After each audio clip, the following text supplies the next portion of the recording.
सावधान, चुनाव के दौरान गुंडई की गई तो गोली मार देंगे जवान। जी हां, आत्मरक्षा के लिए अर्धसैनिक बलों के हित में चुनाव आयोग ने ये एक बड़ा निर्देश जारी किया। दरअसल चुनाव आयोग इस बात को लेकर आशंकित है कि दूसरे चरण या इसके बाद वाले चरणों में चुनाव अधिकारियों या कर्मचारियों या सुरक्षा बलों या उम्मीदवारों पर गुंडे हमले कर सकते हैं, जिसको लेकर चुनाव आयोग ने ये बड़ा निर्देश जारी किया है। इस निर्देश के तहत अगर कोई गुंडई करेगा तो जवान उसे सीधे तौर पर गोली मार सकते हैं। आत्मरक्षा के तहत जवानों को ऐसा करने का पूर्ण अधिकार होगा।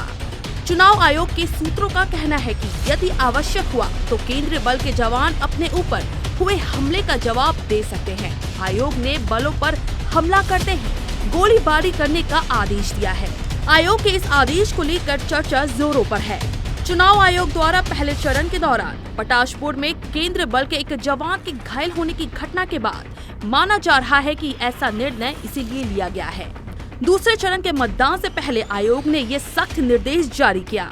सूत्रों की माने तो सोमवार को ही चुनाव आयोग ने बलों को ऐसी अनुमति दी है। आमतौर पर नियमों के मुताबिक अपनी सुरक्षा के लिए जरूरत पड़ने पर अर्धसैनिक बल फायर कर सकते हैं। पश्चिम बंगाल में अक्सर ही चुनाव के दौरान बंगाल की भूमि रण क्षेत्र में तब्दील हो जाती है। इस बार भी विधानसभा चुनाव प्रचार के दौरान हिंसा की कई घटनाएं सामने आई। उम्मीदवार अपना नाम उम्मीदवार की सूची से वापस ले ले, इसलिए कई उम्मीदवारों का अपहरण कर लिया गया, उन्हें डराया गया, धमकाया गया, यहाँ तक कि उन पर हमले किए गए और कईयों की तो हत्या तक कर दी गई। इतना ही नहीं, पार्टियों के बीच चल रही सत्ता की लड़ाई में मतदाताओं को भी अपने जीवन से हाथ धोना पड़ता है। चुनाव के दौरान अक्सर पार्टियों के गुंडे वोट देने आए मतदाताओं के साथ भी गुंडागर्दी करने से बाज नहीं आते हैं।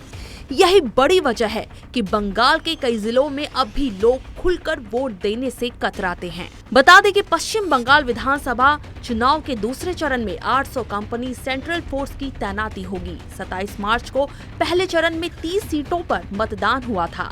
अब 1 अप्रैल को दूसरे चरण में कुल 30 सीटों पर मतदान होंगे। ये सीटें दक्षिण 24 परगना, पश्चिम मेदिनीपुर, बांकुड़ा और पूर्व मेदिनीपुर जिलों में हैं। दूसरे चरण में विभिन्न राजनीतिक दलों के कुल 171 उम्मीदवार चुनाव मैदान में हैं, जिनमें नंदीग्राम विधानसभा सीट से खुद राज्य की सीएम और टीएमसी सुप्रीमो ममता बनर्जी चुनाव लड़ रही हैं, जबकि उनके खिलाफ बीजेपी ने शुभेंदु अधिकारी को उम्मीदवार बनाया है।